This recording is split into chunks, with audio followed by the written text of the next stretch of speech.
লাইলাতুল কদরের রাতে 5টি আমল মিস করবেন না। অবশ্যই আমলগুলো করার চেষ্টা করবেন। লাইলাতুল কদর কিভাবে পাবেন, কিভাবে বুঝবেন যে এটা লাইলাতুল কদর হবে কিনা?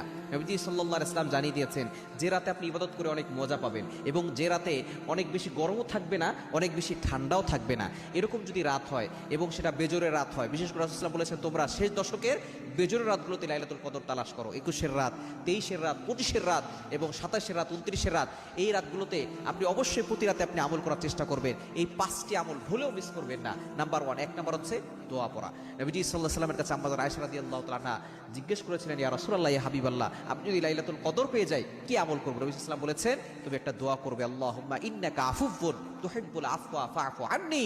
তাহলে আপনি এই দোয়াটা পড়বেন, হে আল্লাহ আপনি ক্ষমাশীল, আপনি ক্ষমা করতে পছন্দ করেন, আল্লাহ আমাকে ক্ষমা করে দেন। এই দোয়াটা আপনি পড়বেন, 1 নাম্বার আমল। 2 নাম্বার আমল হচ্ছে আপনি কোরআন তেলাওয়াত করবেন, বিশেষ করে আপনি সূরা ইখলাস পড়বেন।